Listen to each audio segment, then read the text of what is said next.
আজি আমি চিৰাং জিলা প্ৰশাসন ৰুণিখাতা কলেজ ৰুণিখাতা হায়াৰ ছেকেণ্ডেৰী স্কুল আৰু ভাৰত চৰকাৰৰ যুৱ পৰিক্ৰমাৰ ক্ৰীড়া মন্ত্ৰালয়ৰ অন্তৰ্গত চিৰাং জিলা নেহেৰু যুৱ কেন্দ্ৰৰ যুটীয়া উদ্যোগত জিলা ভিত্তিত যুৱ উৎসৱৰ আজি ৰুণিখাতা হায়াৰ ছেকেণ্ডেৰী অডিটৰিয়াম হলত আয়োজন কৰিছোঁ। ইয়াত আমাৰ জিলাখনৰ বিভিন্ন শিক্ষা অনুষ্ঠান মহাবিদ্যালয় বা অন্যান্য শিক্ষা অনুষ্ঠানৰ পৰা প্ৰতিযোগীসকলে আহিছে। ইয়াত আমাৰ 6টা ইভেণ্টছৰ আমি প্ৰতিযোগিতাৰ আয়োজন কৰিছোঁ।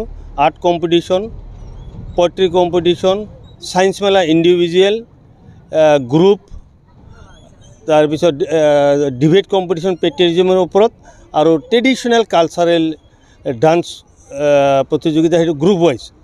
গতিকে আজি অলপ পিছতে মাননীয় চিৰাং জিলা আয়ুক্ত মহোদয় আহিব।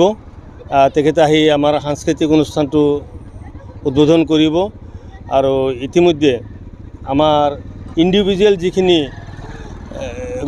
যিখিনি group competition except cultural programme বাকীখিনি আমাৰ অলমষ্ট হৈ গৈছে।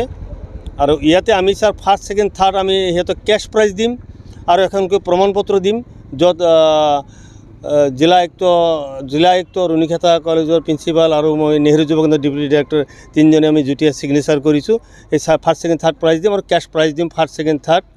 আৰু ইয়াত যিসকলে স্থান পাব ফাৰ্ষ্ট, ছেকেণ্ডে ৰাজ্যিক ভিত্তিত ষ্টেট ৱাইজ যিটো কম্পিটিশ্যন হ'ব তাত সিহঁতে পাৰ্টিচিপেট কৰিব। আৰু তাতে চান্স পালে তেওঁলোকে নেশ্যনেল লেভেল, দিল্লীত যিটো নেশ্যনেল ইউথ ফেষ্টিভেল হ'ব 11 তাৰিখ জানুৱাৰীৰ পৰা, তাতে পাৰ্টিচিপেট কৰিব।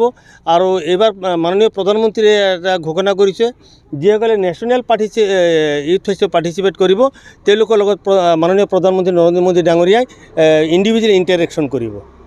যে আমাৰ উদ্দেশ্য এটাই যে আমাৰ যিখিনি প্ৰতিভা আছে ছাত্ৰ ছাত্ৰী বা যুৱক যুৱতীৰ মাজত, এই প্ৰতিভা আমি কেনেকৈ আমাৰ জিলাৰ বা আমাৰ এই জিলাৰ পৰা কেনেকৈ আমি ৰাষ্ট্ৰীয় পৰ্যায়লৈ লৈ যাব পাৰোঁ, সেইটো আমাৰ মূল উদ্দেশ্য।